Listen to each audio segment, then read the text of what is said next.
Sí. Eso me llamó un poco la atención, porque generalmente en sexto año de la gastroenterología es la primera vez que voy a hacer clases a quinto año de medicina 2, ¿no? 3. Ah, medicina 3 en quinto. ¿Cómo cambia eso? Somos otra malla. Es una malla distinta. Ah, ya. Cambió como Argentina, sí se ha visto así, más o menos, como extranjero. Mejor, ¿no? Muy bien, hoy día es una segunda clase de gastroenterología.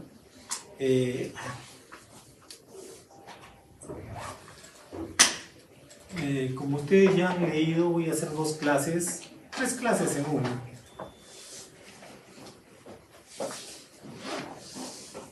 El primer tema que vamos a revisar es sobre la úlcera péptica. ¿Ya? A ver. Este dato es muy importante porque no todos los que tienen una úlcera péptica pues van a tener manifestaciones clínicas, ¿no? 2/3 de los pacientes con úlcera son asintomáticos, ¿ya? Pero tienen su úlcera. Imagínense, ¿no? Y un grupo importante de riesgo son los alumnos de medicina, comparados con otras profesiones, son los alumnos de medicina. La mayoría de los pacientes que tienen una úlcera péptica están relacionadas a la infección por esta bacteria que ustedes ya la han escuchado 20.000 veces, en su casa, en todo lado, el Helicobacter pylori. Pero también puede estar asociado a AINES o a ambos, ¿ya? Como etiología de la úlcera péptica. Bueno, no solamente la úlcera péptica es por el Helicobacter, por los AINES, también hay enfermos críticos de la UCI, de las unidades de quemados, que pueden hacer una úlcera péptica.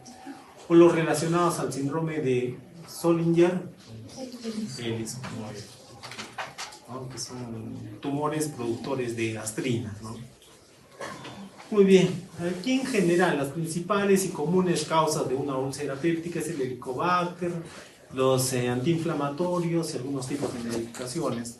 Pero también hay causas raras de enfermedad de úlcera péptica, como el síndrome de Zollinger-Ellison, algunos tipos de cáncer, sobre todo el cáncer gástrico, el de pulmón y los linfomas, el estrés, como les dije, ¿no? En las UCIs, unidades de quemados, infecciones virales, citomegalovirus, herpesvirus, insuficiencia vascular, sobre todo en los pacientes con sepsis, ¿no? Ya vamos a la radioterapia y la enfermedad inflamatoria intestinal también son causas de úlcera péptica. Bueno, ¿cuál es la prevalencia anual por 100.000 habitantes? En Perú es más o menos el 2 por 100.000 habitantes. Anual. Ya, entonces vamos a hacer una revisión así general de los factores que tienen que ver con esta patología.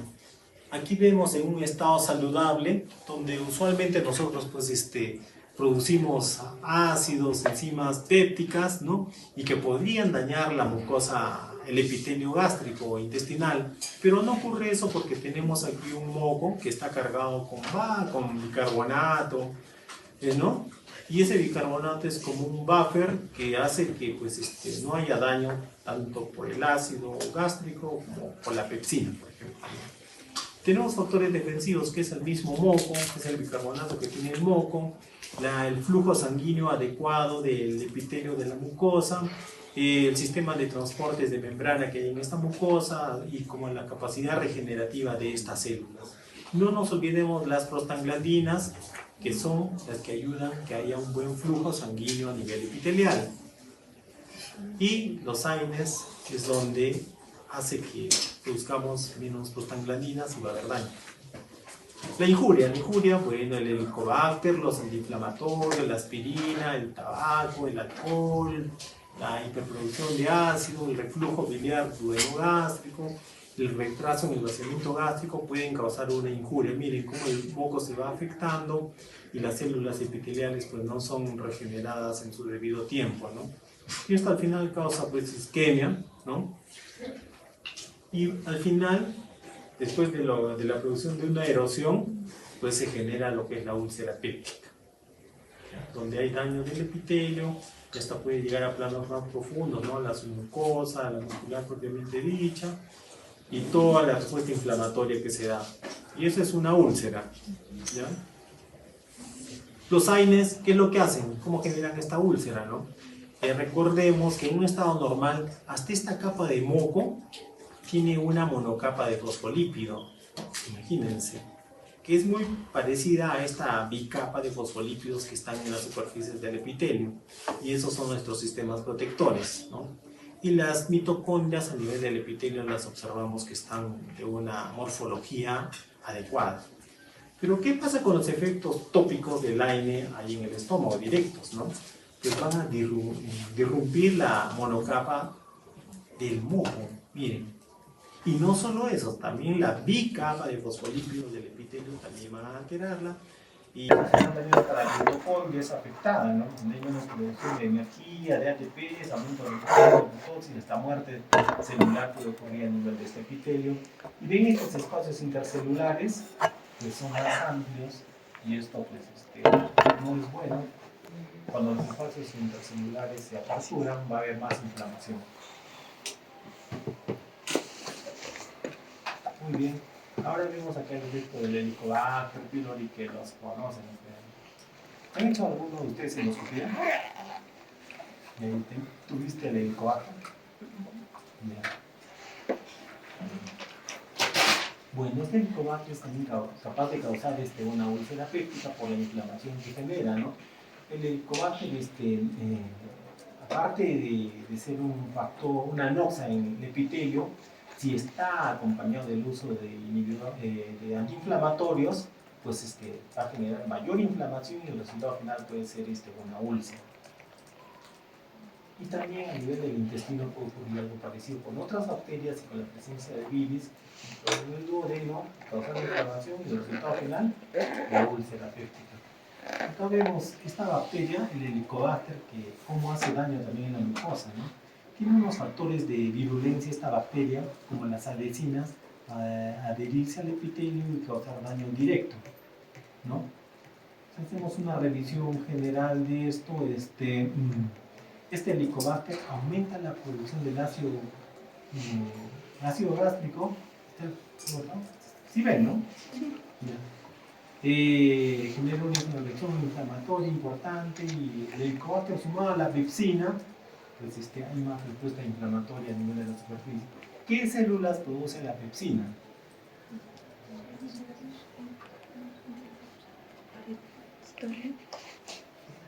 ¿Las parietales o las principales? ¿Quiénes dicen las parietales? Levanta la mano. Al lado. Son las principales. Las parietales producen ácido clorhídrico. Muy bien. Pero no solamente el Helicobacter, los AINE, los virus pueden generar una úlcera péptica, también el estrés aumenta la producción de ácido. El estrés nos referimos al disgusto, a la cólera, a la rabia, el odio. Cuando odiamos producimos más ácido, ¿ya? Y eso no es bueno. Y acá está la primera revisión del año 93 que me refiero, pero las siguientes revisiones dicen lo mismo. Bueno, ahora qué va con el tabaco, ¿no? El tabaco, ¿cuál es el daño que genera el tabaco? Miren, por ejemplo, acá en esta parte, si ustedes ven el tabaco, ¿con qué está relacionado? De manera definitiva y significante, con el reflujo gastroesofágico, con el cáncer esofágico, con la úlcera gástrica, la úlcera duodenal, la gastritis aguda, la gastritis crónica, el cáncer gástrico, el intestino irritable, la enfermedad diverticular, la enfermedad de Crohn, hasta con la colitis ulcerativa y otras patologías, otros cánceres, páncreas, hígado, etc., ¿no? El alcohol también tiene una relación, pero es más tenue comparada con el tabaco, ¿ya? Entonces, la recomendación es evitar ambos, ¿no? Y este estudio es muy bonito también, esto fue publicado hace 2 años, y les pongo los datos, ¿no? Para los que tengan dudas del tabaco, y para nosotros los varones, que no solamente es cáncer, también es disfunción eréctil, es otro problema también. Bueno, en el enfermo crítico, ¿qué ocurre? Hay estrés y puede haber hipoxia de la mucosa, ¿no? Por la hipovolemia. Ese paciente está con un gasto cardíaco disminuido, por eso se da pues, todos los inotrópicos que ustedes conocen que emiten sus prácticas. Hay incremento de las catecolaminas y hay una vasoconstricción periférica, inclusive en la mucosa, ¿no? Hay una producción de citoquinas inflamatorias. En el gran quemado, la úlcera por estrés se llama de Curley, En el paciente que tiene trauma encefálico se llama la úlcera de Cushing, ¿ya? Muy bien. Entonces, ¿cuál es la definición de esta patología que estamos revisando? Es cualquier solución de continuidad en la mucosa y la submucosa, por lo menos, o sea, puede ir a planos más profundos, en el tracto gastroduodenal debido a una exposición ácido péptica. Como leen, se la puede observar por endoscopía o radiología. Su extensión mínima debe ser de 5 milímetros, pero pueden ser 2, 3 centímetros o más, o gigantes, ¿no?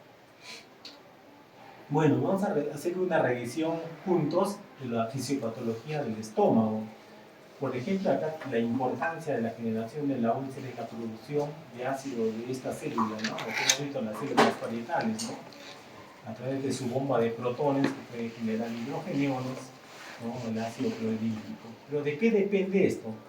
De estas células G. Las células G son las que producen gastrina.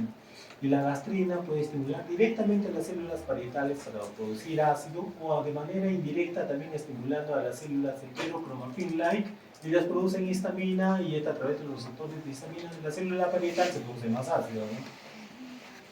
Pero las células G son administradas por la producción de somatostatinas de las células D.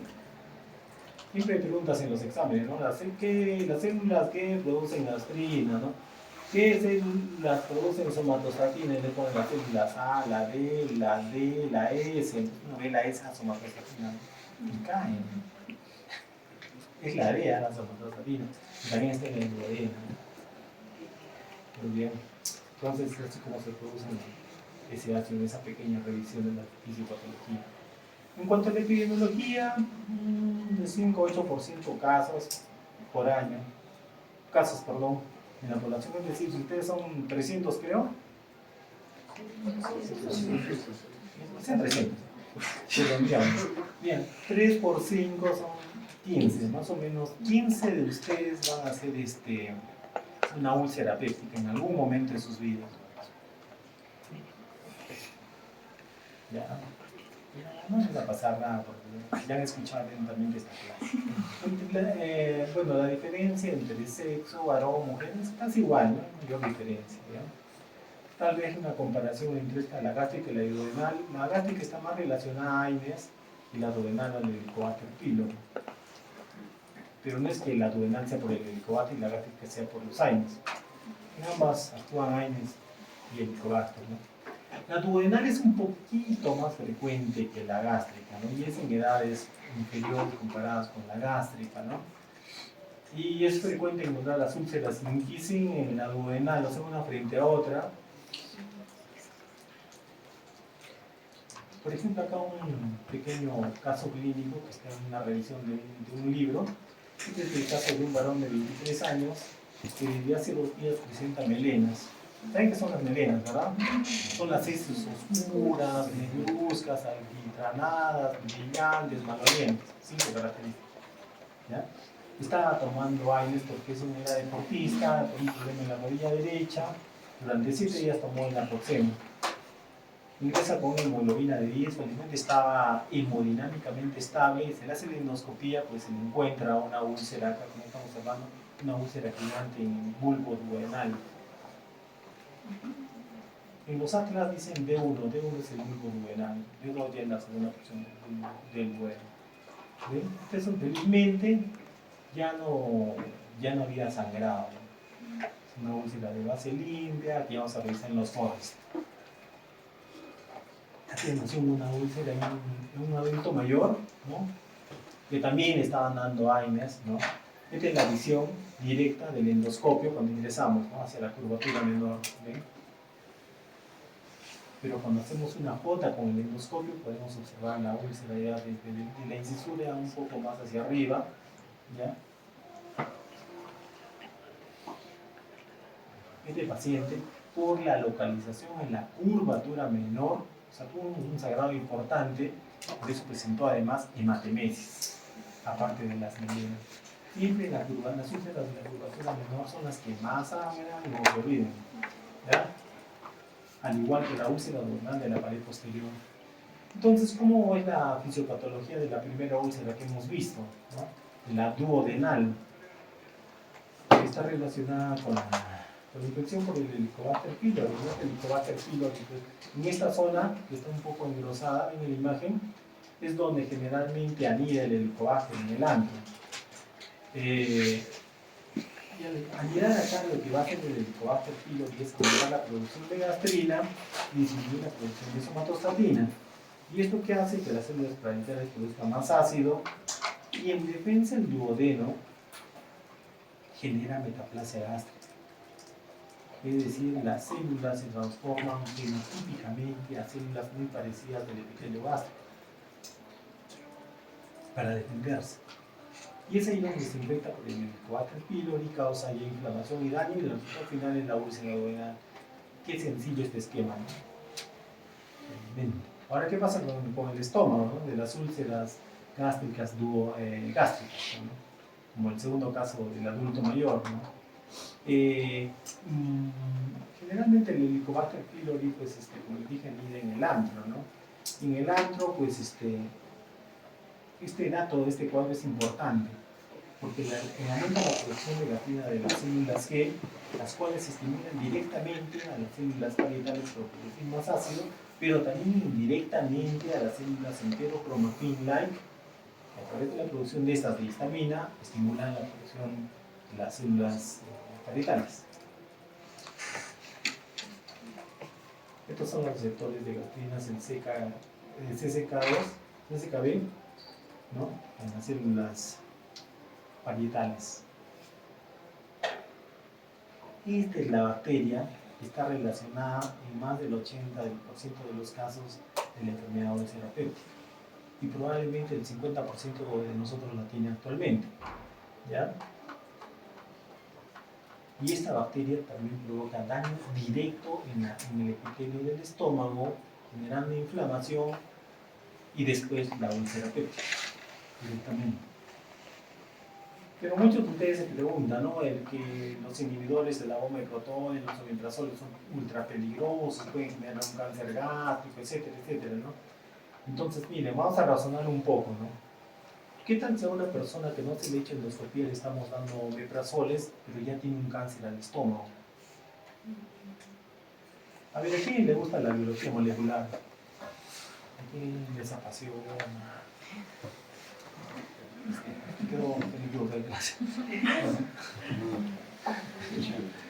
Ya, ¿qué pasa si se eleva la gastrina por usar omeprazoles en una persona con cáncer? La gastrina tiene un efecto en la reproducción celular. También va a actuar en estas células cancerígenas, y ese tumor se va a empezar a reproducir cualquier cantidad y va a acelerar su crecimiento, su capacidad de invadir otros tejidos, de generar neoformación de vasos, y va a ser peligroso dar un protones a una persona que tiene un cáncer. Pero no es que el inhibidor genere el cáncer, pero sí es como echarle gasolina al fuego, o empeora, por su mecanismo de crecimiento autocrino, en este caso de esta imagen. Pero esta gastrina, cuando usamos los inhibidores, cuando se eleva, si tenemos un tumor en el pulmón, en el cerebro, en cualquier lado, también va a estimular su crecimiento, su capacidad de invasividad. Por eso tengan mucho cuidado con los inhibidores de la bomba de protones. Hay que darlos así. Son muy buenos, pero hay que saber. Bueno, las manifestaciones clínicas de la úlcera, si no es que es una hematemesis, melenas, es muy complicado diagnosticarlos en endoscopía, ¿no? Pero por lo general los pacientes refieren un dolor en epigastro, que puede tener un ritmo, un horario, periodicidad, episodicidad, ¿no? Que puede durar 1 hora, 2, 3 horas y se pasa luego, ¿no? Algunos pacientes, cuando la úlcera está justo en el antro y cerca del piloro, pueden producir estenosis pilórica, venura precoz y vómitos, ¿no?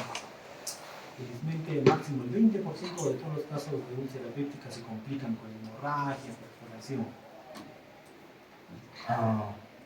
El diagnóstico diferencial con una serie de trastornos, una gastritis, una dispesia funcional, un intestino irritable, cáncer al estómago, enfermedad inflamatoria, infecciones por virus, algunas de nombre. En el Perú, casos de tuberculosis gástrica que pensamos que era una úlcera, había sido tuberculosis, ¿no? Estas son las tres principales complicaciones que puede haber en la úlcera péptica. Claro, de hecho la más frecuente es la hemorragia, es el motivo por el que las diagnosticamos, ¿no? Pero siempre, todo paciente que tiene una hemorragia digestiva alta por una úlcera, por un sangrado gastrointestinal, tiene que ser evaluado con scores en emergencia. Ustedes que ya cada 2 años van a ser internos. El que se usa es el Glasgow-Blatchford, aquí está. Si tiene un puntaje de 1 o menos, se puede ir a su casa y programar una endoscopia electiva. Pero si tiene un Blatchford de más de 1, mejor hospitalizarlo, hacerle la estabilización hemodinámica y programar ya su endoscopia dentro de las primeras 24 horas, ¿no? Ya con la endoscopia clasificamos qué forres es, ¿no? De acuerdo a una terapia tal vez endoscópica o solamente tratamiento médico de acuerdo al forres que tiene el paciente, ¿no? Bueno, posibilidad de alta, ya si tiene el helicobacter, ya también se va a pedir tratamiento para el helicobacter pylori, ¿no?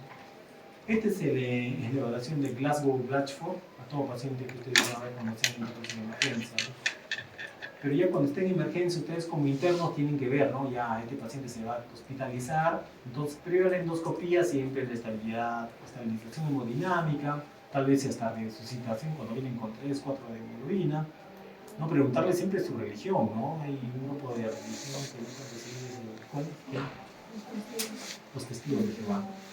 Y si le dan sangre, se meten en un órgano judicial que los va a acompañar 10 años por ¿no? Bueno, hacerle su escala de Glasgow, preparar los antiinflamatorios si los está usando, ¿no? Tal vez darle un procinético, porque cuando lo reciben en el estómago, el procinético va a avanzar, ¿no? al intestino, el contenido gástrico, para prepararlo para su endoscopía, y darle una dosis alta de un inhibidor de la bomba de protones, ¿no? Ya se regularizará la dosis ya después de la endoscopía. Esa es la endoscopía, las primeras 24 horas, para saber cuál es su riesgo, si hay un sangrado activo, si hay un vaso visible, un coágulo adherido, que son los de más riesgo, ¿no? Y si hay un vaso visible, pues hay un tratamiento respectivo, ya sea térmico, con inyección de epinefrina o con los clips, ¿no? Estos datos son importantes de lo que se usa, ¿no? Si se va a hospitalizar el paciente durante las primeras 24 horas de endoscopía, si se lleva durante las primeras 6 horas de endoscopía, es una endoscopía de emergencia, ¿sí? Entre las 6 y 24 horas es una endoscopía temprana, así le llamamos. Después de las 24 horas ya es una electiva, programada. Es la terminología que usamos. Y después ya de la endoscopía ya sabemos ante qué tipo de úlcera estamos, cuál es su riesgo de resangrado, si tiene un riesgo alto a darle endovenoso o los inhibidores de los protones por lo menos en 72 horas, ¿no? Repetir la endoscopía si hay alguna evidencia de resangrado, si el paciente con melena, si hay resultado de anatelesis, ¿no? De todas maneras siempre se debe evitar una segunda vista, ¿no? O sea, en la primera controlar todo. Bueno, ya después se le da el tratamiento, generalmente el alta para el helicobacter pylori, ¿no? Si es que lo utiliza. Este score también se realiza en la roca, también es de utilidad, tal vez el más usado a nivel internacional actualmente, ¿no? En el cual ya se considera qué se encontró en la endoscopía, cuál se encontró en la endoscopía. Acá vemos una úlcera, este es el antro, este es el píloro, hacia la incisura está esta úlcera, los bordes son regulares, no hay lesiones proliferativas para descartarla de un cáncer, ¿no? Que es con la que se hace el diagnóstico diferencial, ¿no? Y los bordes bien regulares, la base limpia, pero no, esto ya es algo más profundo, hay tejido necrótico, esto ya es un cáncer gástrico, ¿no? Hay mucha diferencia, ¿no? Igual, este es un cáncer gástrico, ¿ya? Los bordes son irregulares, zonas friables, fibrina, más profundo. Siempre endoscópicamente nosotros tenemos nuestra semiología y diferenciamos, ¿no? Bueno, de hecho la endoscopía comparada con la radiología tiene comparación, ¿no? Mayor especificidad, sensibilidad. Además, podemos obtener muestra y dar una terapéutica al paciente, ¿no? Acá vamos a ver la clasificación de Forrest. El 1A y el 1B son sangrados activos. El 1A es sangrado en jet, ¿no? El 1B es resuma, es un babeo el sangrado. El 2A es un vaso visible, el 2B es un coágulo adherido. Cuando vemos un 2B, limpiamos con agua el coágulo. A veces nos encontramos con un vaso visible, ¿no? Pero ya no es el tratamiento. 12, 3 ya son úlceras que han dejado de sangrar, la base está limpia. Había clasificaciones antiguas como la de Johnson que actualmente no tienen ninguna utilidad. Esta es la inyectoterapia, ¿ven? De la boca, la inyectoterapia, inyectamos así a la zona de la úlcera. Generalmente usamos epinefrina, puede ser también alcohol absoluto. Como palidece la mucosa, deja de haber, digamos, como una vasoconstricción, ya hay sangrado, ¿no? Una vez que no es sangrado, observamos bien la lesión, vemos un vaso visible y colocamos los clips hemostáticos respectivos para controlar, ¿no? Esto generalmente está en el paciente 2-3 meses y se caen. Les bromeamos, ¿no? Les hemos llevado sus piercing. Bueno, el tratamiento de la úlcera, pues, de hecho, que son los inhibidores de la bomba de protones en infusión cuando hay un alto riesgo de resangrado, ¿no? Y siempre pensar en la erradicación del helicobacter pylori en estos pacientes. También un pequeño porcentaje va al tratamiento quirúrgico cuando no puede haber un control endoscópico, ¿no? Realmente son poquísimos los casos. Si tenemos 100 hemorragias por año, pépticas, más o menos, el año pasado un paciente necesitó manejo quirúrgico. O sea, es poquísimo, felizmente. Bueno, aquí en Arequipa no se hace esto, pero la ototomía ultraselectiva la hacen en Lima, con o sin infección gástrica en algunos casos. Entonces, ¿cómo tratamos el Helicobacter pylori, no? Hay una serie de esquemas, triple, cuádruple, combinada, etc., ¿no? En el mundo. De primera línea, segunda, ya para la tercera periodo cultivo, etc. Pero cada esquema tiene que adecuarse a la zona. Por ejemplo, en Perú, más del 35% ya hay resistencia a la claritromicina. Al metronidazol está encima del 40%, pero el campeón de campeones es el levofloxacino. Más del 45% de nuestra población tiene ya su resistencia a la levofloxacina. Entonces no pueden ser usados, ¿no? ¿Qué se hace en Perú, no? Usamos, bueno, los inhibidores de la bomba de protones a altas dosis. Por ejemplo, el esomeprazol se puede usar 40-40, el lansoprazol 60-60 cada 12, ¿no? Pero los mejores son los PCAPs, que es la siguiente generación de los inhibidores de la bomba de protones. Los PCAPs, pues, son los bloqueadores ácidos competitivos del potasio. ¿Ya? Si con altas dosis de un inhibidor de un bloqueador de la bomba de protones alcanzamos erradicación de 80% más o menos, con los PCAPs en ningún caso está por menos del 95%. Ya hay en Perú el tevotrazán y el vonoprazán. El tevotrazán lo venden como BICAP, ¿ya? El vonoprazán, no sé, no recuerdo nada.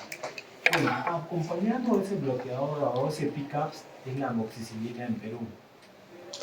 La amoxicilina tiene tasa de resistencia 2-3%, es bajísima. Y la tetraciclina, doxio, furasolidona también están por ahí, inclusive menos del 1%. Se pueden usar estos 4 antibióticos aquí en Perú y acompañados con bismuto. De estos 4 se pueden usar 2 nada más a la vez y el bismuto. Todo durante 14 días. Con este simple esquema, más del 95% de tasa de erradicación. Pero vemos que en Arequipa a veces sí usan claritromicina, metronidazol, levofloxacino, ¿no? ¿Qué se puede hacer? Muy bien. Ahora, ¿qué pasa? La erradicación es altísima, hace el 80%, ¿no? Siempre se debe mantener ya sea el bloqueador de bomba de protones o el PICAP por lo menos 12 semanas, que es cuando vamos a confirmar si ya se curó o no la úlcera péptica.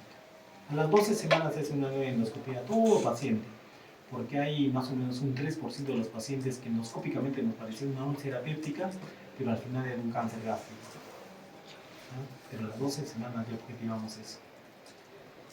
¿Por qué fracasa a veces la erradicación del helicobacter? Porque no sabemos usar pues, las medicinas como ya la habrán entendido, pues no lo puedo escribir. Incumplimiento del tratamiento, falta de adherencia, abandonan o alguna alergia que presenta el paciente, ¿no? Felizmente hay medicinas para la alergia tan buenas como la megatirina, no sé si la conocen. ¿Sí? ¿No? Es lo siguiente de cetiricina, la megatarina, la bupatarina. ¿Conocías? Sí, grave. También hay grave. Sí. Bueno, cuando esta úlcera péptica estaba asociada al uso de AINES, pues y el helicobacter, igual se erradica el helicobacter, se debe suspender el AINE, ¿no? Pero hay casos en los que no se puede suspender el AINE, ¿no? Por ejemplo, una enfermedad reumatológica, cardiovascular o neurológica, pero ya ahí sigue con su tratamiento convencional, después de erradicar el helicobacter con su inhibidor de la bomba de protones. Si es adulto mayor, de preferencia el pantoprazol. ¿Por qué el pantoprazol? Porque tiene menos interacción medicamentosa que el resto. Bueno, siempre se debe confirmar por endoscopía la cicatrización de la úlcera, sea cual fuese su localización, a las 12 semanas aproximadamente, ¿no?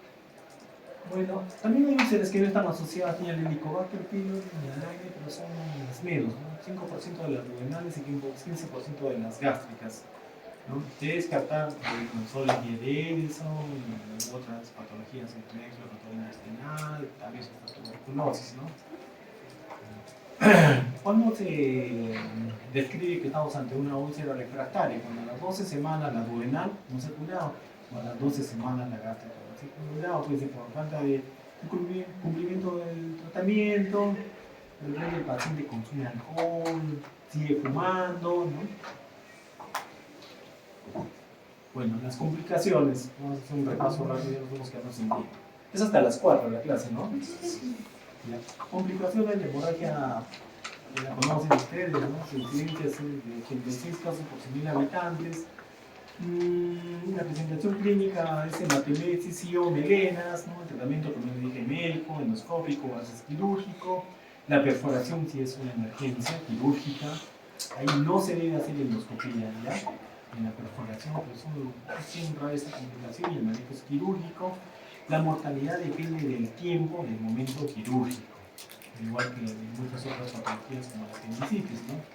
Otra complicación es estenosis pilórica, que es generalmente las úlceras localizadas en el ancho pilórico, que causan esta estenosis, y el manejo puede ser endoscópico a través de dilatadores o al final quirúrgico, ¿no? Con derivaciones gastro-yeyunales. Muy bien. Si hubiese preguntas de esto, a ver, ya para cerrar este tema.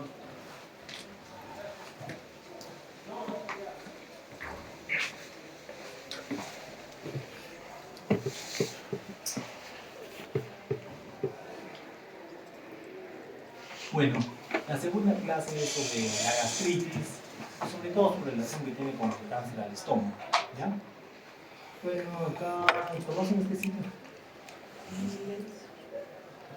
Ajá, muy bien. Entonces, en Venecia pues hay muchos caminos, ¿no? Por aquí, por allá, por todas partes. Uno es un enredo, ¿no?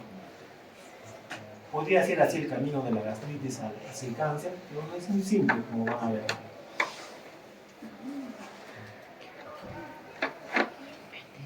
Muy bien, si ustedes son 300 en circulación aproximadamente, más o menos 9 o 10 van a tener cáncer gástrico en algún momento de sus vidas, ¿no? Entonces hay que cuidarse. Bueno, aquí hay algunos datos mundiales de cáncer gástrico. Casi 1.000.000 de casos ocurren por año en el mundo. Estos son datos del año 2022 y la mortalidad es 660.000 en ese año, ¿no? En cuanto a incidencia y mortalidad está en el quinto lugar en el mundo, pero otras realidades en Perú. En Perú más o menos 72 personas son diagnosticadas por cáncer en Perú, de todos los cánceres. Número de fallecidos por cáncer en Perú en el año 2022, 36.000 personas. Acá hablamos ya de cáncer de estómago, vean aquí esta zona, esta parte.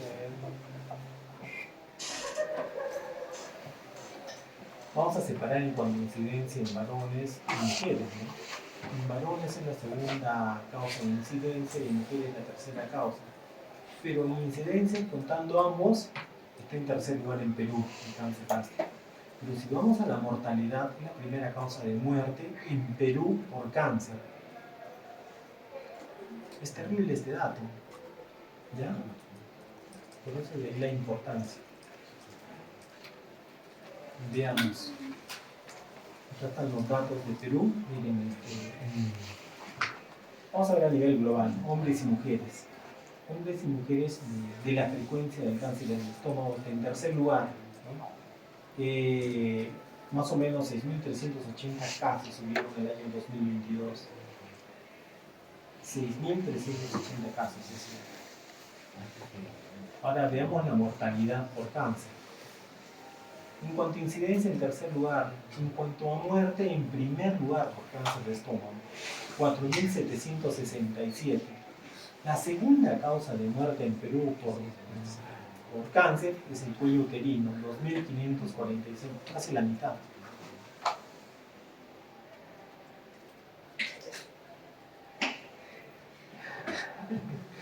Yo sé que estamos con la María canina. Pero vean, ¿no? Ese dato estadístico del cáncer de estómago es terrible. Pero este dato de relación entre la gastritis y el cáncer ya se sabía desde hace casi 100 años en esta revisión que encuentran en internet del año 35 de esta revista. Haber pues ya encontró una relación entre la gastritis y el cáncer al estómago, ¿ya? Y de ahí por unos años los mayores investigadores de cáncer en el mundo son esos dos colegas, nuestro amigo colombiano Pelayo Correa, que ha cumplido 99 años este año, el año pasado, perdón, y Massimo Ruggie, un italiano. Son los máximos que han investigado sobre cáncer del estómago, que siguen investigando. Acá en líneas globales del cáncer del estómago, el 80% del cáncer del estómago está relacionado al Helicobacter pylori y el restante 20% ya en enfermedades hereditarias, genéticas, de predisposición genética y otras causas. Pero también puede haber una combinación de que yo tengo que la carga genética, que también me da beneficio por el Helicobacter, ¿no? Es un pequeño porcentaje. Este cuadro es muy interesante. ¿Cómo es el camino de la gastritis al cáncer, ¿no? Ahí intervienen los factores ambientales, la dieta, el peso que tenemos, si le echamos más salsita al alimento, si comemos alimentos procesados, ¿no? Y el Helicobacter pylori. También hay factores relacionados a nosotros, ¿no? El tipo de respuesta inmune que tenemos, el polimorfismo de muchos genes, de repente ya la atrofia que puede generar en nosotros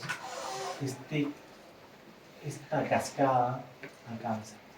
Un estómago normal se transforma, se convierte en una gastritis no atrófica, que es la que casi todos tenemos en este momento, luego en la gastritis atrófica, luego en el IEN, que es la displasia, el último paso es el cáncer del estómago. ¿Ya? Pero para esto, nosotros, los gastroenterólogos, los oncólogos, en el mundo hablan de lesiones early, precursoras, que es hasta cuando empieza la atrofia, la artritis atrófica. Pero cuando ya hablamos de lesiones precursoras avanzadas, es la metaplasia y la displasia. ¿Ya? Estas definiciones son internacionales. Bueno, ¿de qué se trata esto, no? Volvemos acá, es un estómago así con una gastritis súper leve, ya con la gastritis crónica. Esta gastritis crónica puede tener muchos caminos, hacia la atrofia, hacia la metaplasia, que es IM, y hacia la displasia, que es IM. Y luego esta convertirse que ya sea un adenocarcinoma tipo intestinal hereditario, que son los pocos, digamos, o el esporádico, como el ambiental, que ya son los muchos, los caminos. Pero acá vamos a hacer lo más simple. Vamos al tipo difuso, de la clasificación del orden. El difuso puede ser el hereditario que está relacionado al gen CDH1, que son las cetadininas, o tal vez a cambios epigenéticos del P53, que es el caso difuso esporádico, que este es la mayoría de casos del global de los difusos. Y en este es donde tiene un papel el Helicobacter pylori, porque podría haber un previo de la artritis atrófica para que ocurra este tipo de adenocarcinoma tipo difuso. ¿Ya? Donde está este gen implicado en CDH1, genes genómicamente estables. Ahora, ¿qué pasa cuando hablamos del tipo intestinal, del adenocarcinoma tipo intestinal, que son la mayoría de los casos que generalmente están en el antro o que están en el cuerpo? Los difusos generalmente están en el cuerpo y en el fondo, generalmente. Ya bueno, igual, ¿no? Una gastritis crónica, que todos la tenemos en este momento, se pasa a la gastritis atrófica, luego a la metaplasia, gastritis crónica atrófica metaplásica, luego a la displasia, de ahí ya sigue sus caminos tanto para el adenocarcinoma tipo intestinal hereditario, que está relacionado a este gen, al APC, a una mutación del APC que hemos adquirido, o tal vez a inestabilidad microsatelital, que es el tipo hereditario, o también puede seguir el camino de los genes reparadores, los MICH-IP, donde hay cambios epigenéticos e epimutaciones en el APC, en las beta-caterinas, en la P53, y el resultado es el esporádico, el adquirido. ¿Ya? ¿Ya? A ver. Este tema es bajísimo, ¿eh? Es apasionante, porque nos va a tocar en algún momento. Por eso. Y acá el Helicobacter que tiene su papel en los cambios epigenéticos, epimutaciones, no mutaciones. Donde están estos genes implicados, por eso se entra también. Por esto, esta imagen también tiene que aprenderla, ¿no? Un gen puede dar muchas enfermedades, pero un cáncer, por ejemplo, de páncreas, pueden estar implicados muchos genes. El límite que ustedes son muchachos muy inteligentes y van a entender lo que les digo. Ya es como un test también. Un solo gen puede generar múltiples cánceres. ¿Ven? Por ejemplo, el TP53, y acá me he quedado corto enumerando los cánceres. Son más genes implicados, más órganos implicados con un solo gen. Este dato es importante, van a entender esto en cardiología, reumatología, es lo mismo. Ahora estamos hablando de cáncer, es igual para las enfermedades autoinmunes. Pero el cáncer de estómago está relacionado también a síndromes, o sea, a genes que hemos heredado, ¿no? Por ejemplo, hay síndromes de poliposis gastrointestinal, conocida la poliposis adenomatosa familiar, o la atenuada, o el múltiplo Pierre, Coden, Croca en Canadá, la poliposis familiar o los GAPS. A esto también está relacionado el cáncer de estómago. No solamente la poliposis adenomatosa familiar del colon, también tiene que ver con cerebro, páncreas, estómago, páncreas, etc. Igual, los síndromes de cáncer gastrointestinal no polipósicos, con el campeón de todo ese Lynch, también tiene que ver con el cáncer de estómago. El Lynch está relacionado a los genes reparadores de DNA, o sea, los MICH, MACH, UV. ¿Ya? Entonces, todo lo que les hablo ustedes tienen que dominar, por favor. Es lo más básico.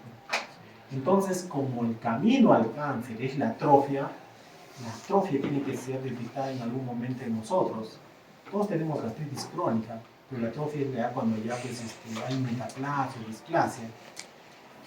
Ahí está el blanco, nuestro objetivo como gastroenterólogos. ¿Y cómo ocurre esto? Por ejemplo, como el Helicobacter está implicado en el 80% de los casos de cáncer, primero el Helicobacter infecta el estómago, pasa la gastritis, de ahí empieza a migrar también hacia el fondo y el cuerpo del Helicobacter, inflama todo el estómago y luego genera la atrofia. La atrofia siempre empieza en el antro y luego migra hacia el cuerpo, cuando es generada por el Helicobacter pylori. Todo esto es una migración de este Helicobacter pylori para que ocurra. Nosotros cuando hacemos endoscopía es el mejor método para objetivar la atrofia. En el paciente tenemos esta clasificación de Kimura Takemoto, en el cual observamos el estómago si hay atrofia o no hay atrofia. ¿Ya? Si la atrofia solamente es en el antro o pasa la incisura o quiere llegar ya a la región musculoescleral, usamos el C, el close. Pero si ya la atrofia avanzó más, ya se está abriendo la atrofia, entonces un open, ¿no? O 1, 2 o 3.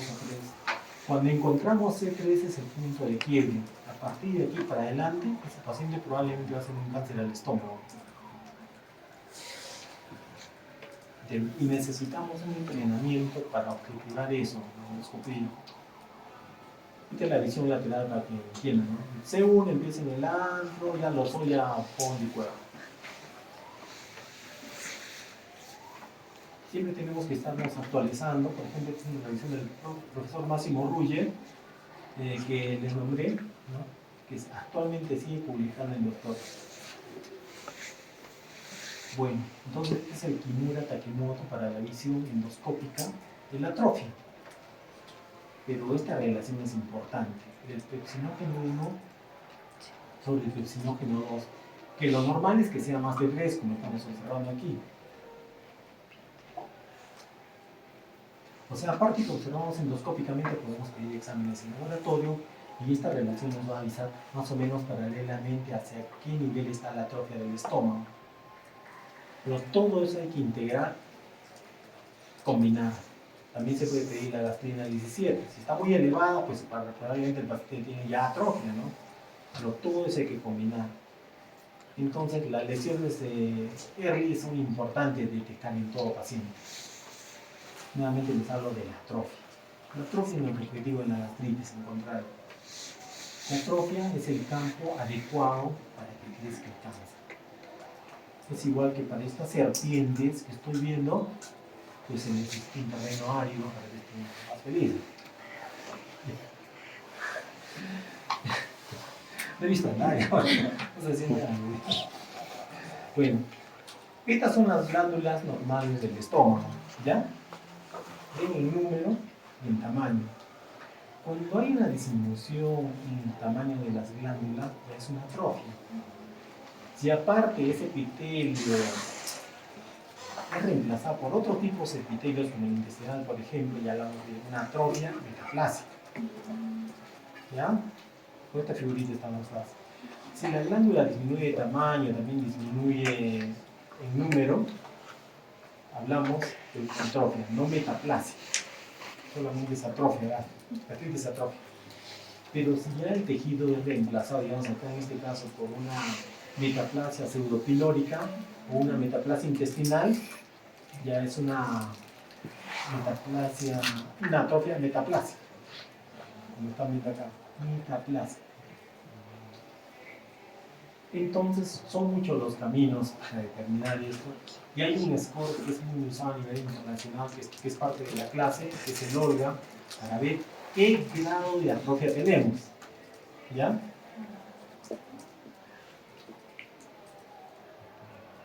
Por ejemplo, esto se ha publicado hace poco, donde se compara todo lo que les hablaba, ¿no? Si tenemos una historia familiar, si tenemos el encoaje el Kimura Takemoto, el OLG, el OLGIN, el EGIN, todos estos son muy útiles y hay que combinarlos para tener los mejores resultados que solo le van a favorecer al paciente, ¿no?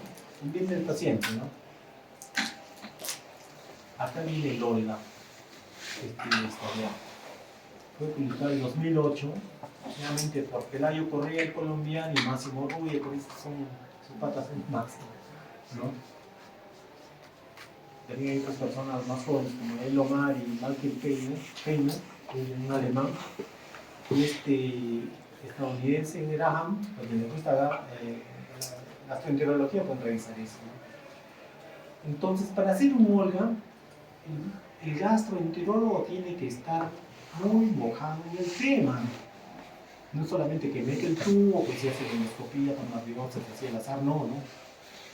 Esto está esquematizado desde el 2005. Deben tomar 3 muestras del antro, una de ellas de la incisura y 2 del cuerpo, de preferencia en 2 frascos diferentes, para que el patólogo dé su score preciso de Olga.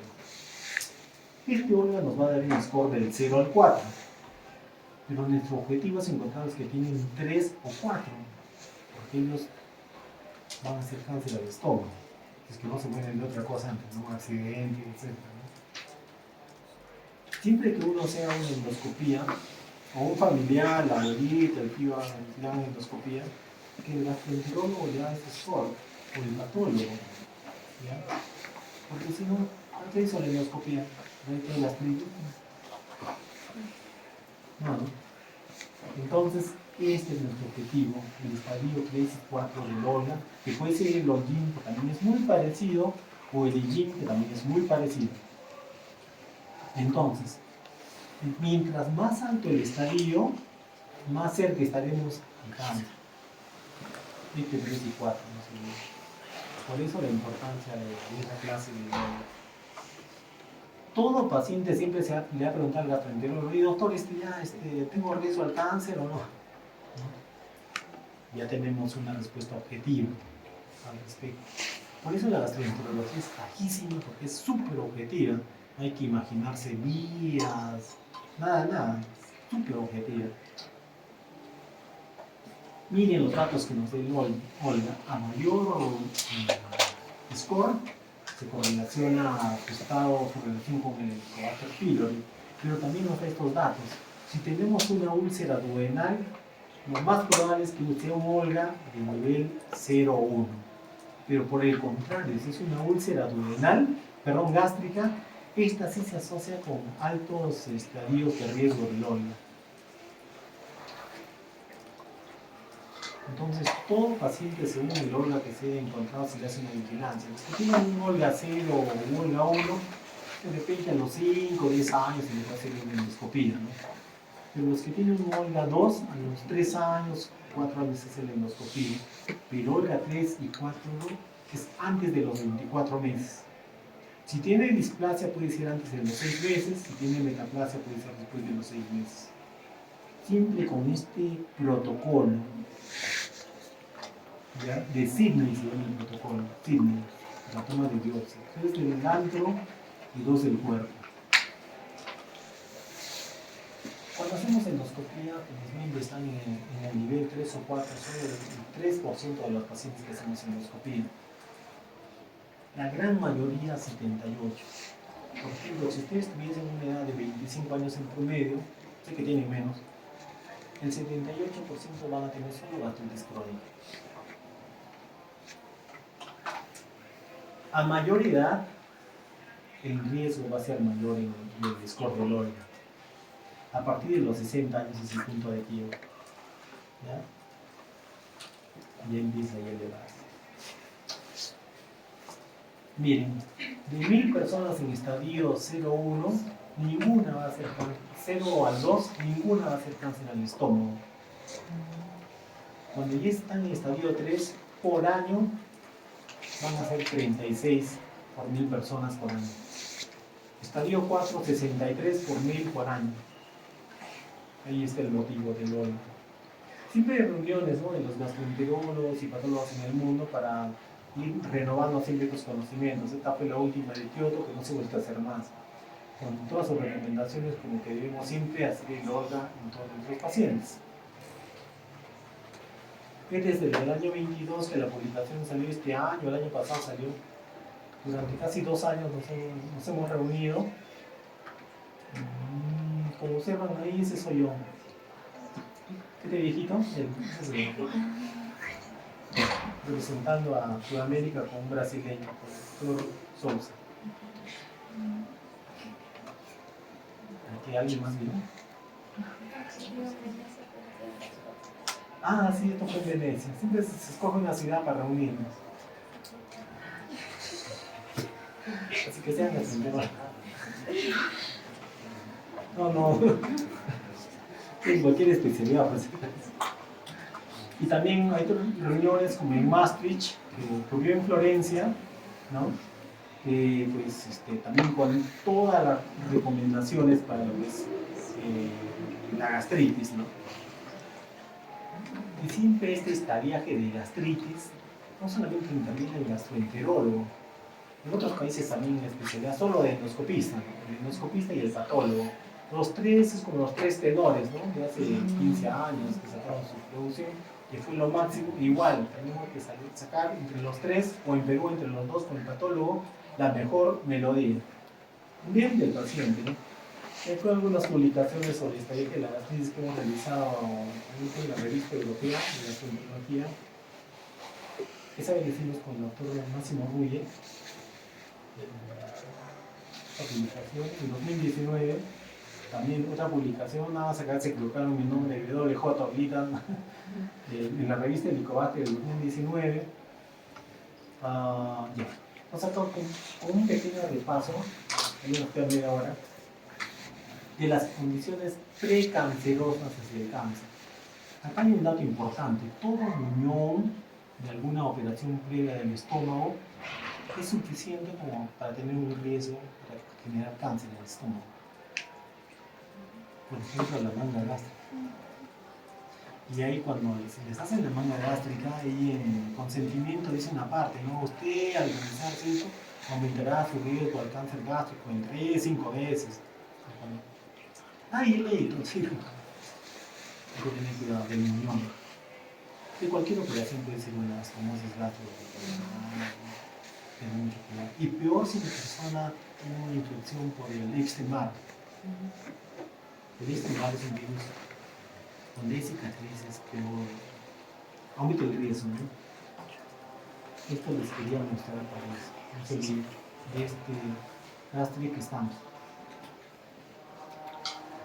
Entonces, como observamos, bueno, es como un juego lo que hemos hecho con el paciente para calcular si tiene o no atrofia, qué grado tiene de atrofia y ver su riesgo hacia el cáncer, ¿no? Y esto debemos hacer en todos los pacientes que tienen alguna dispesia, alguna molestia digestiva, sobre todo si tienen 40 o más años, o puede ser antes si hay algún familiar en primero o segundo grado con cáncer de cualquier tipo. ¿Verdad?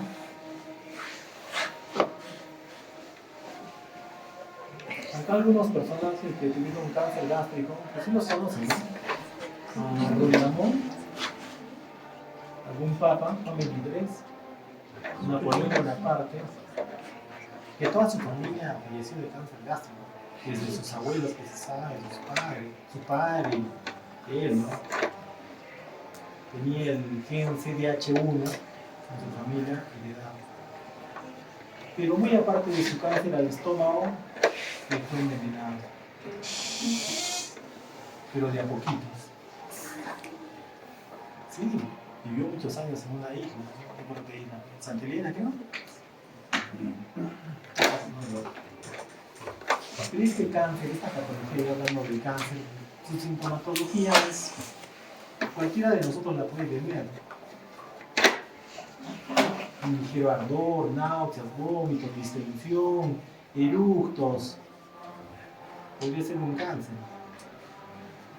Hay muchas personas que sin ninguna sintomatología se le echan los que se encontraron con cánceres avanzados. Pero cuando ya hay pérdida de peso, hay una anemia, tal vez por una hemorragia, hay saciedad precoz, ternura precoz, hay vómitos postprandiales, postprandial, ya estos son signos de alarma, ¿no? Entonces, no olvidarnos del Helicobacter pylori y su gastritis generada en el cáncer gástrico. Y también de esta gastritis autoinmune, que a veces no le damos importancia, pero también es un factor de riesgo para el cáncer del estómago, ¿no?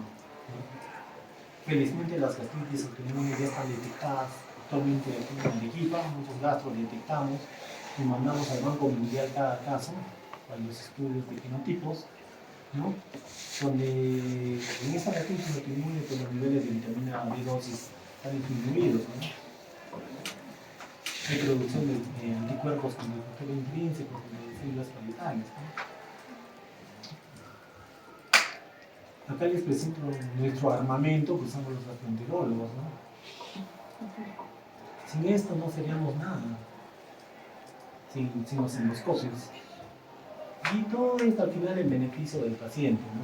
El endoscopio, miren lo que nos puede dar, ¿no? La visión, cuál es el contenido gástrico, si hay sangre, si hay bilis, cómo está la superficie, qué tipo de lesiones hay. Esta es las endoscopías, miren, ¿no? Y acá está el protocolo que les dije de Sydney, ¿no? Cómo se deben tomar las biopsias, 3 del antro, una de ellas de la incisura, 2 del cuerpo, ¿no? Pero esto se hace a partir de los 38, 40 años de edad, el protocolo este, ¿ya? Pero si hay antecedentes de cáncer, el protocolo puede ser usado antes.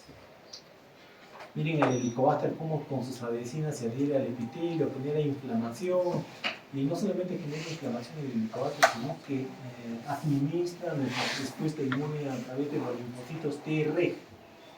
O sea, ya sea Treg, TH1, TH2 y TH16.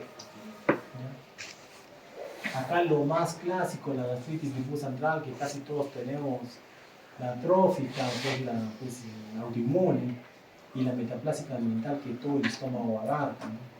Y estos son los 3 caminos de la gastritis. El modelo del Helicobacter que le hemos revisado, con la atrofia, que empieza del antro hacia el cuerpo, hacia el fondo, con la pancreatitis atrófica y su riesgo de cáncer. El modelo autoinmune, ¿no? Que solamente afecta el fondo y el cuerpo, y la combinación de ambos. Esta revisión también ha sido bajísima del año pasado. Y bueno, somos lo que somos, no solamente pues, por los factores biológicos como el Helicobacter pylori, la sal alta en la dieta, el tabaco, los carcinógenos nitrosos, la obesidad, el uso de los inhibidores de la bomba de protones, sino por lo que hemos heredado además, el polimorfismo, y que es igual para todas las enfermedades. Y somos el resultado de estos 3 factores, tanto del patógeno, del hospedero, como del medio ambiente. Y el resultado para este caso, para el Helicobacter pylori, es el cáncer al estómago. Y todo lo que les he hablado se puede detectar en laboratorios acá en la ciudad de Arequipa, ¿no? Inclusive desde el tamaño de los telómeros. ¿Quién me dice qué son los telómeros? ¿Quién levanta la mano?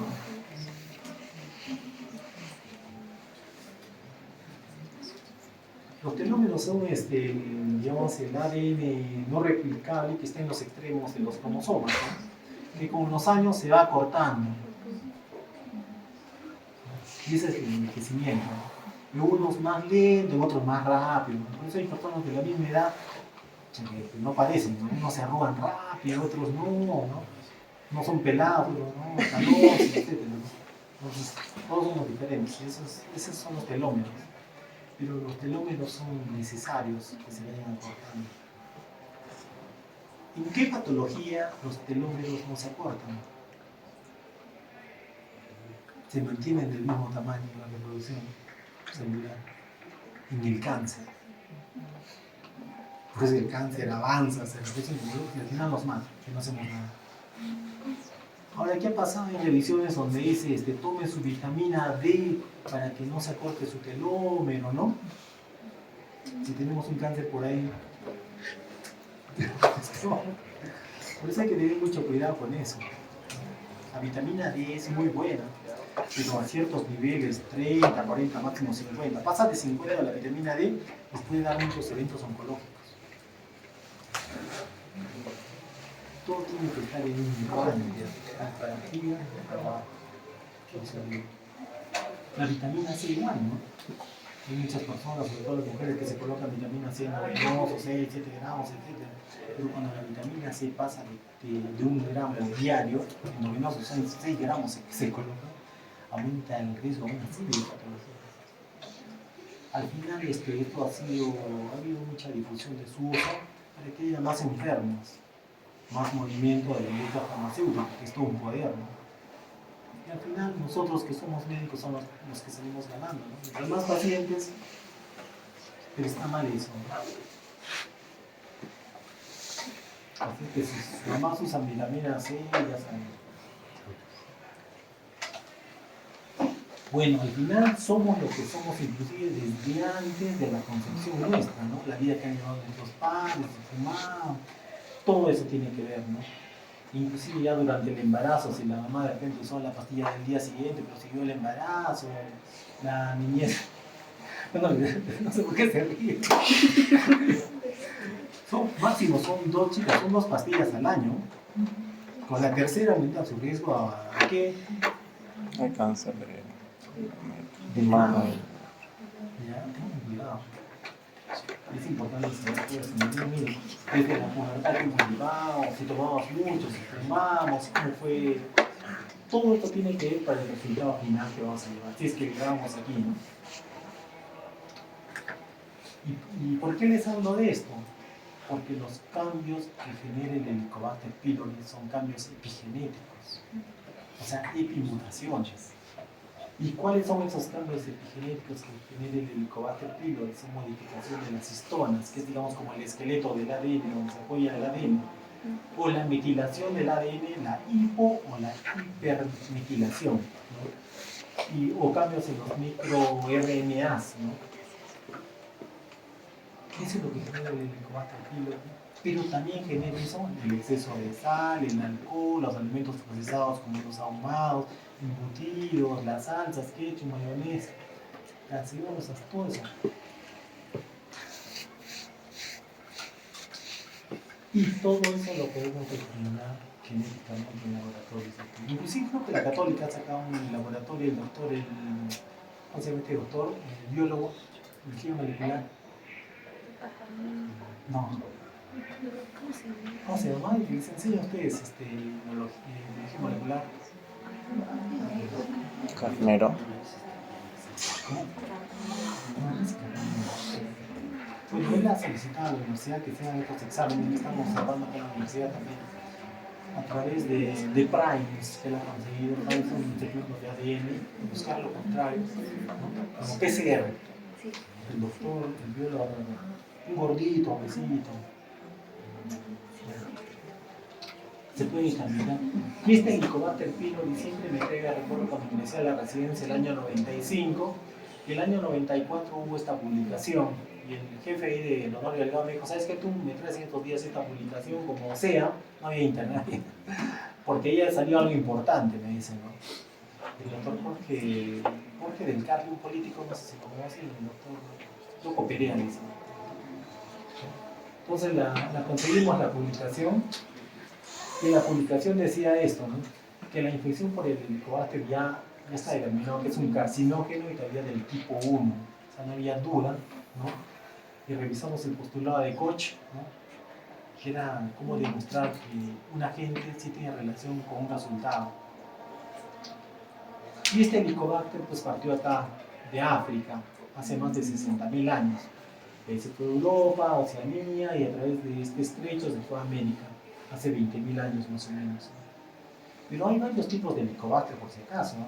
Y hay varios subgrupos de acuerdo también al lugar donde estén, ¿no? Aunque estas son las 7 poblaciones, ¿no? De América, de Europa, África, Asia, Asia 2, Asia 1, etc., ¿no? Pero no hay que tener miedo del Helicobacter, porque los Helicobacter son como los felinos. Hay desde los gatitos que podemos tener en nuestra casa, algunos como un puma ahí que nos puede generar una úlcera péptica, pero puede haber tigres o leones, que esos están relacionados al cáncer. Y eso se puede determinar aquí en el equipo que el Helicobacter tiene uno, ¿ya? De acuerdo a sus factores de virulencia. Felizmente los del tigre y del león son menos del 10%. Casi los que tenemos el Helicobacter, la gran mayoría es como un gatito, no pasa de la gastritis crónica. Y así pues, y estos factores de virulencia son los relacionados si estamos entre un león, tigre o un gatito, ¿no? Y siempre hay que tener cuidado con este factor de virulencia, el BAC-A y el Ka. Esos son los Helicobacter que hay que tener mucho ojito. Hay gente que trabaja ahí en minería que hasta, no sé, doctorcito, pues el Helicobacter tengo, ¿no? Y se determina, que es bien caro eso, está $900, $1.000 más o menos. Pero después ahí están ahí que se meten ideas en la cabeza cuando sale que sí tiene el KA y el BAC positivo, ¿no? Obviamente que se les habla y se les explica que no va a pasar nada, ¿no? Y ahora, ¿cuáles son los Helicobacter peligrosos? Los que tienen este motivo EpiYa en el KA. KA es un factor de virulencia, es una proteína.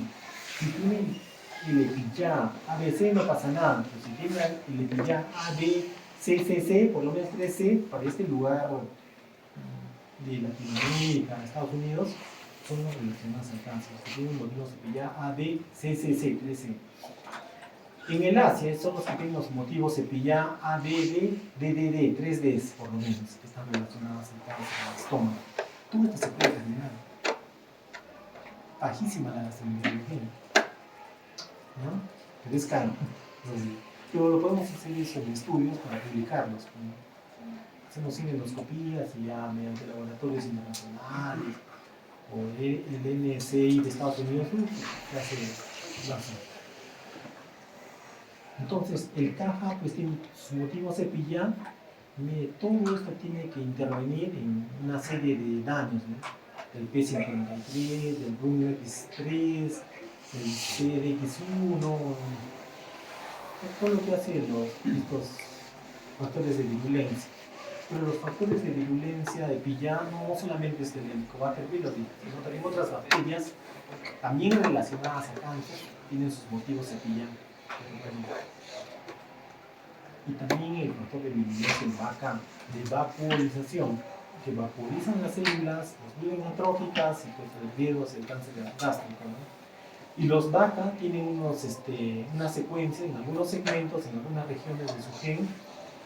Por ejemplo, los que tienen el I1 están relacionados, el VACA I1, al cáncer de gástrico tipo intestinal. Los que tienen el D1 están relacionados al cáncer, al adenocarcinoma tipo difuso. O sea, todo eso ya se sabe, ¿ya? Ya está todo clarísimo en cuanto al Helicobacter pylori. Por eso, el Helicobacter pylori que encontramos, el Helicobacter pylori que lo tenemos que erradicar, como sea. ¿No? Y acá están como el VACA y el CAJA hacen daño, ¿no? A través de una serie de situaciones. Por ejemplo, la vaporización que les hablaba, la autofagia, el control de la apoptosis, o sea, la célula sigue siendo interna, ¿no?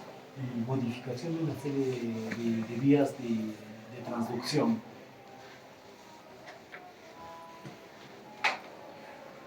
Y la autofagia es increíble cómo el Helicobacter pylori puede manejar en nosotros la autofagia, ¿no? Es un alien, hace de todo con nosotros. Pero ya bueno, olvidémonos del Helicobacter pylori y ahora hablemos del virus relacionado al Helicobacter, al Epstein-Barr. Este virus está relacionado a un tumor que los otorrinos ven, no está mal. ¿Cuál es el tumor que genera el virus de Epstein-Barr? ¿Ah? Ese, el Burkitt, exacto. El Burkitt está relacionado. Pero así como en el epitelio de la vía aérea puede generar un Burkitt, igual en el epitelio del estómago de Epstein-Barr puede generar un adenocarcinoma o un linfoepitelioma. ¿Ya? Entonces, miren, el virus de Epstein-Barr, pues, así como el Helicobacter, puede generar una serie de alteraciones a nivel epitelial, desestabilizando los microRNAs. Va a haber una hiperproliferación celular a nivel del epitelio. Mientras más reproducción celular, es más probable que haya mutaciones. Va a haber un aumento en la elevación de nuestra vigilancia inmunológica. Nosotros cuando digamos, generamos una célula oncológica, nuestro sistema inmune la detecta y usa los mismatch-RP para reparar esa célula. Pero si no funciona la reparación, la programa su muerte. ¿Qué es eso? La programación. La apoptosis. Pero si no ocurre eso, ya escapa todo, la destruye la célula. Eso hace nuestro sistema inmune. Y así toda la vida estamos.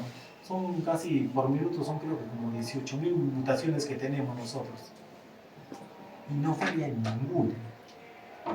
Es increíble. Pero ¿qué hace este virus de Epstein-Barr? Puede haber una elevación en esa vigilancia inmunológica. Bueno, aparte aumenta pues, todo lo que es la transición mesenquimal a través de mucosas, ¿no? Progresión del tumor y las señales inmunológicas, PD1, todo eso, está pero todo abolido, frenado, bloqueado. Así es ese virus de Epstein-Barr. Entonces, si es un protoncogen que va a generar una amplificación de ese gen. Miren lo que hace este virus de este mal. Acá. Es capaz de inclusive cambiar bases en las secuencias de ADN. Pero estos mismatch repair deberían reparar eso. Pero no va a ocurrir eso. Bueno, ahora vámonos a la parte hereditaria ya para terminar en estos últimos minutos.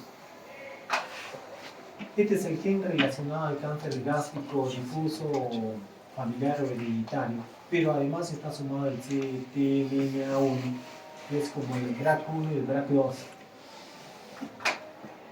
Este está relacionado al cáncer gástrico, que tiene que ver con las C-caderinas. Las C-caderinas son los engranajes entre célula y célula, que cuando se rompen va a haber más espacio intercelular, más noxas van a ingresar, y pues no solamente productos bacterianos, virales, sino también de lo que comemos, y es más fácil que haya mutaciones o cambios epigenéticos. Miren, este es lo normal, lo fisiológico, pero si hemos nacido con este gen alterado, el CH1 de las C-caderinas, esto pasa lo siguiente. Las células se van a deformar, los espacios están totalmente alterados, y así se inicia el cáncer. Una reproducción alocada de células, pero muy organizadas, y al final el cáncer gástrico. Solo por alterar los espacios intercelulares, las células migran a la semimucosa y empiezan a reproducirse en la semimucosa. Este es el cáncer gástrico difuso familiar, ¿no? Que endoscópicamente son insignificantes las lesiones, son cierta palidez, vean, unas sedosiones sin mayor importancia, pero este es un adenocarcinoma tipo difuso familiar. La indicación es antes de los 40 años hacerse la gastrectomía. Miren, gastrectomía en un paciente de 40 años de edad con este gen heredado. No solamente tenía un foco que fue ubicado por endoscopía de adenocarcinoma tipo difuso, se hace estudio de todo el estómago y más de 30 lugares donde ya había adenocarcinoma. Ese gen es una locura. Bueno, y esta imagen les voy a dejar porque probablemente algunos se estarán preguntando, ¿no? ¿Y la clasificación de Lowen? Ya acá está todo, intestinal o difusa. La clasificación de la Organización Mundial de la Salud, aquí está la clasificación molecular del cáncer gástrico, aquí está, ¿no? Pero para que sepan, la clasificación molecular del cáncer gástrico se divide en 4 grupos. Este moradito es inestabilidad cromosomal. El GS, que es genómicamente estable, que está relacionado generalmente al CDH1, o sea, lo hereditario. El relacionado al Epstein-Barr, que también tiene su porcentaje que casi llega al 20% del global de los cánceres de estómago. Y el cuarto grupo es el de inestabilidad microsatelital. Los que van a ser cirujanos oncólogos tienen que dominar esto a la perfección. Los actuales cirujanos oncólogos ya solamente te hablan de inestabilidad cromosomal, inestabilidad microsatelital, si tuvo el Epstein-Barr o no lo tuvo, si es genómicamente estable o no. Entonces tenemos que estar hablando a la par de ellos. Los gastros, ¿qué hacemos? ¿Cuál es nuestro papel en el cáncer gástrico? O la resección mucosal, EMR, o la resección submucosa, el ISD. Este es el papel de los gastroenterólogos.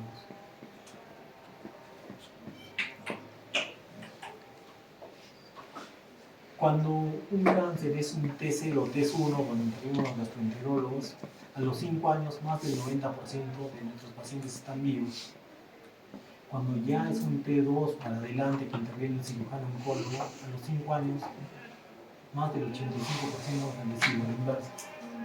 Por eso la detección temprana o en etapas de atrofia es delicado. Y no llegar a esto, pues, ¿no? De la quimioterapia, la terapia biológica.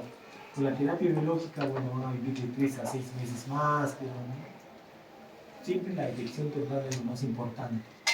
Y actualmente la detección temprana está basada sobre todo en uso de endoscopios con inteligencia artificial.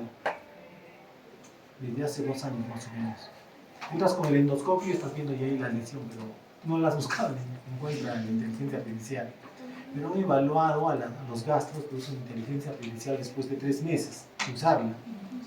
Empiezan a usar nuevamente inteligencia artificial y sus scores empiezan a disminuir su calidad de endoscopía. Y eso es igual cuando uno hace sus trabajos con inteligencia artificial. Muy bien, muchas gracias. Miren lo que hace la inteligencia artificial. Acá está la lesión y te la ubica la lesión, pero inmediatamente. Acá está la visión normal, pero te lo ubica perfectamente. Pero esto tenemos que aprender a verlas ya desde aquí y no acostumbrarnos a eso, ¿no? Que el aparato lo haga todo. Igualmente, ¿no? Aquí en este estadio T0, T1 de cáncer gástrico, donde intervenimos los gastroenterólogos, las lesiones todavía son pequeñas, ¿no? A veces por hacer manejos endoscópicos también se perforan, pero se le meten los clips y ya cierran los manejos endoscópicos, ¿no? Y bueno, las rutas hacia el cáncer gástrico son muy importantes, ¿no? Esa fotito. Ya para qué le hago ADN, ¿no? Muy bien. ¿Preguntas?